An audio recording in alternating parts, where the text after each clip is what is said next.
Hello everyone, Teacher here. Welcome back to another video. Today we're gonna take a look at Haradrim in difficulty 4 in chapter 2 and how glyphs have made an impact. So if you're ready, let's take a closer look.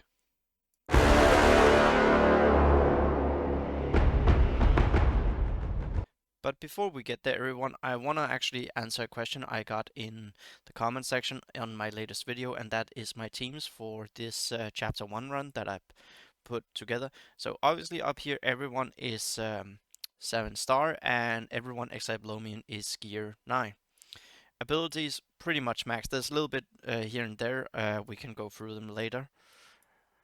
And then we just scroll down.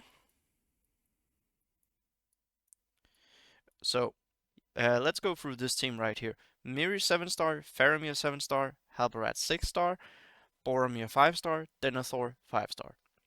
Level 60, gear 9, 8, 8, 5, 5, I believe. 7 maybe. And then 5. Haradrim, 6-star on Tebeb, working on 7-star. 7-star on the rest. Gear 9 and gear 9 and gear 9. 8, 8, working on gear 9. Abilities, we'll take a closer look at them in this video actually. Here, everyone 7-star, no one above gear 7. Basically gear 6 and 7. Abilities overall mostly at 4 or below.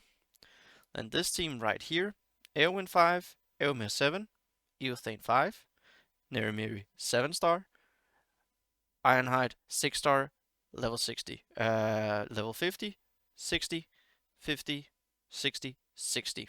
So that's how I got the score there. So now let's go over and take a look at my actual score with, whoops, there we go. With my Haradrim. They got 1 million difficulty 4. And I'm gonna show you just how it went because honestly, I think I spent maybe 20 minutes on this. So here you can see them. I'm blocking the power, but they're almost 11. Tebeb is almost 11k and Wubite is 10k. But first, let's go in and have an actual look at this. I want to find the run where we are actually putting it together. Okay, so this is the one. So let's open up here.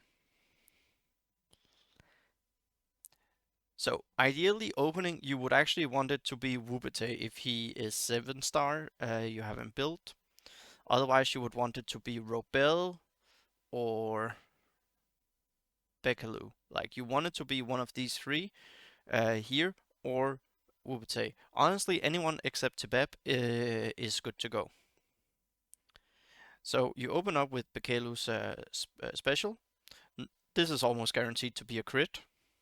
And we get some heal down, 4.5. We do this. Now here, oh yeah, by the way, just gonna, as you can see here, I have shield wall. We'll be going through every glyph, what I have on these at the end of the video, or after we're done with the run.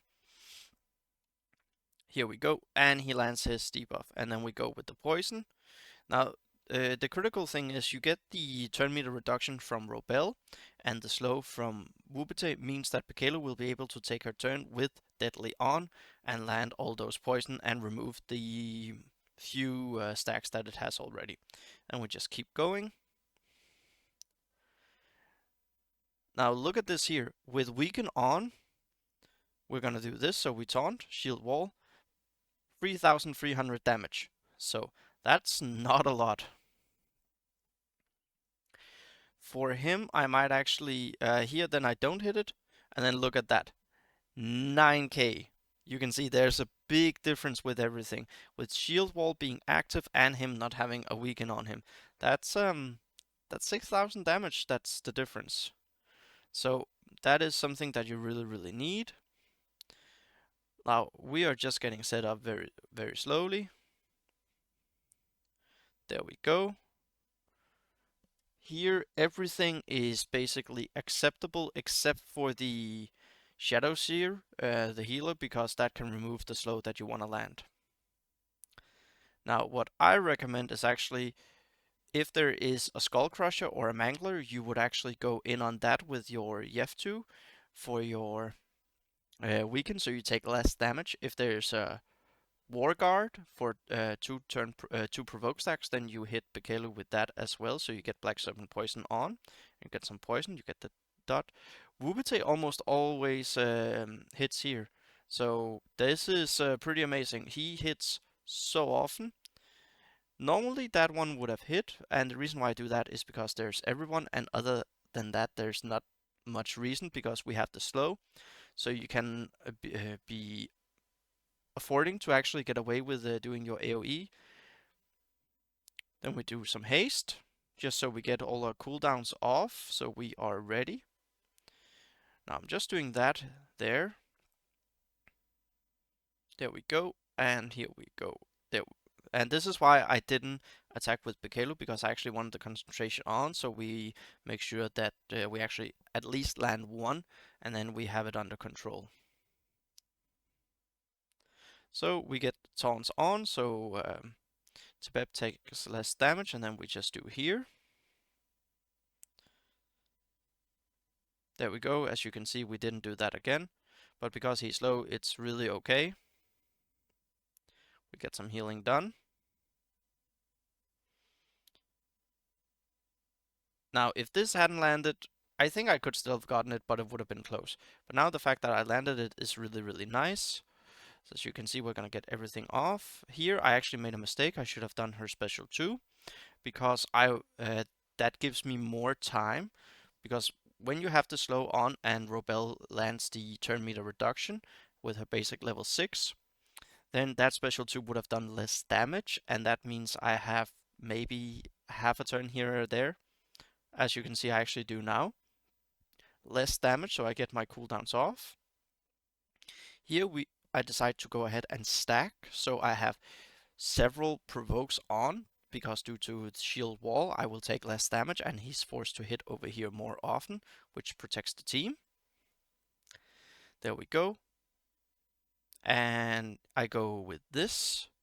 Now, sadly, I don't get the kill there, but I do get the kill here. A little bit surprised I don't land Black Serpent Poison. I would have said that would happen maybe 75% of the time, that I get a crit and land the Black Serpent Poison, so very unlucky there. But then we get this turn, and this is where it's really important that once he comes out of the kill phase in his first topple, that before he takes a turn, because this he always gets on him, the counter and the momentum stacks, then you are actually getting your Bekelu off with her basic attack.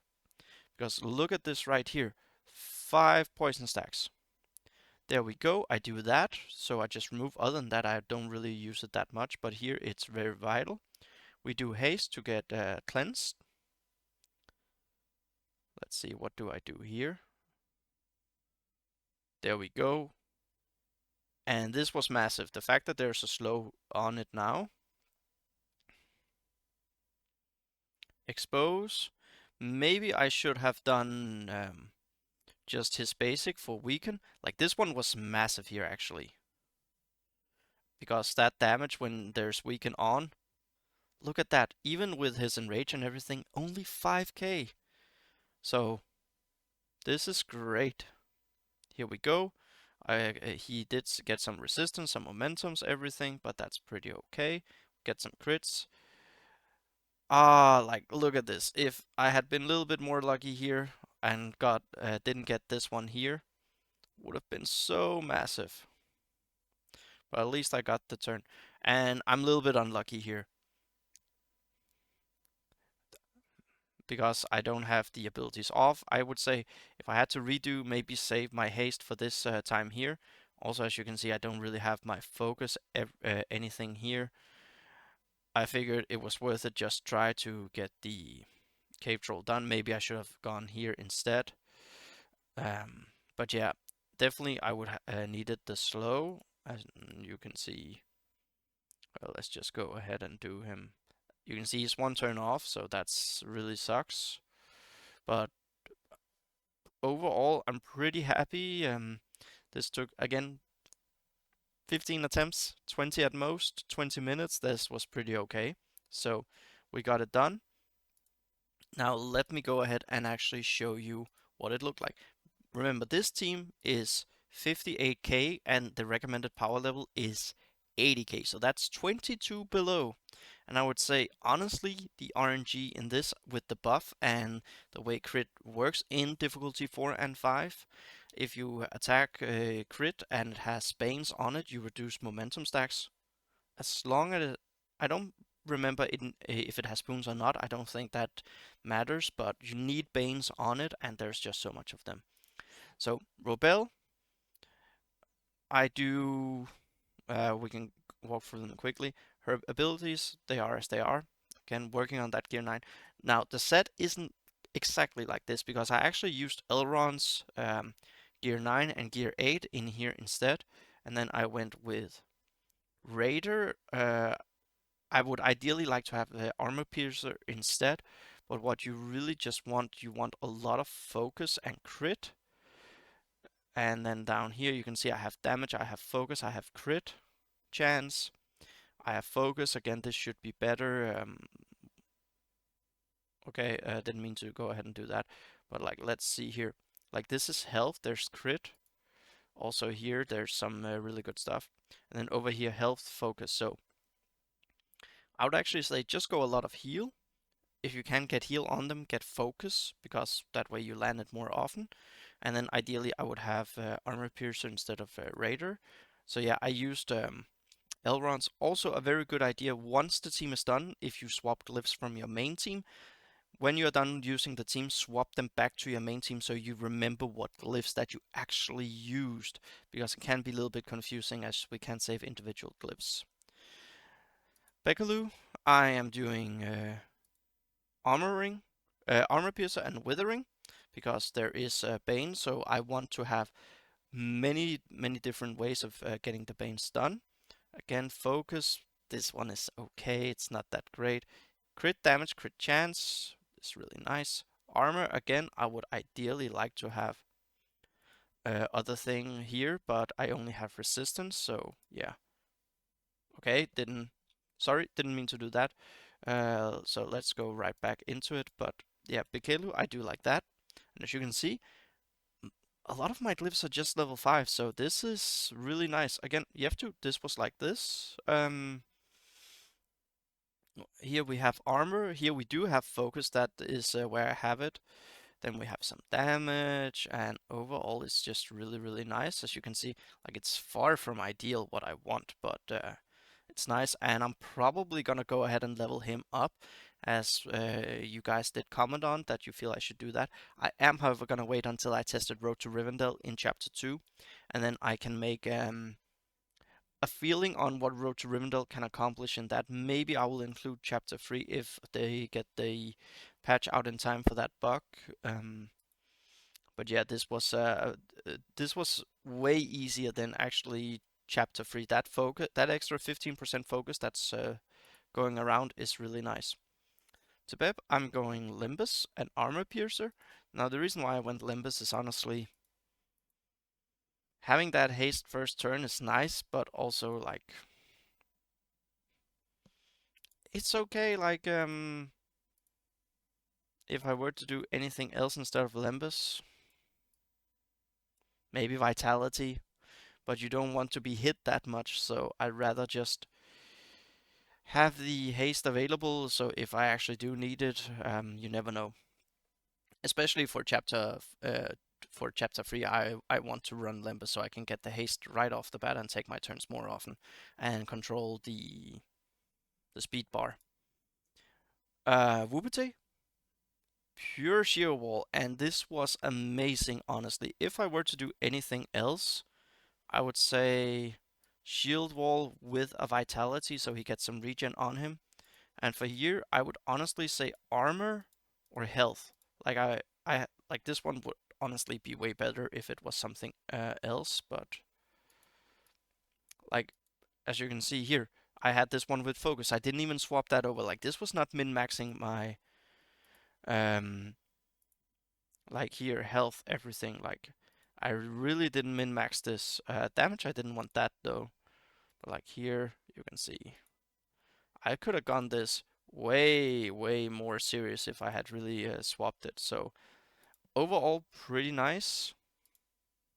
So yeah, Haradrim getting the job done. I'm very curious about trying my glyphs on other teams and especially on elves. But what you really need are those banes for a difficulty 4 run. So maybe some teams can now shine that didn't shine that much before due to glyphs, or Rohan actually with Thing having some expose, I think could be massive. So for those of you who are testing or close to testing, when you have done your chapter 2 with glyphs, let me know in the comments, and I'm really curious about your feedback. But for the moment, yeah, like this is feeling really good. Honestly, you have 2 abilities leveled and glyphs level 8 on everyone, and I feel there's a solid 1.5 million waiting for me. Maybe not as easy as I expect, but yeah, it should be interesting. So that also means that I am really looking forward to giving my human light, my Gondor Ranger. I'm really looking forward to trying them. So I'll give you some update on that in the coming week, and see you all in the next video.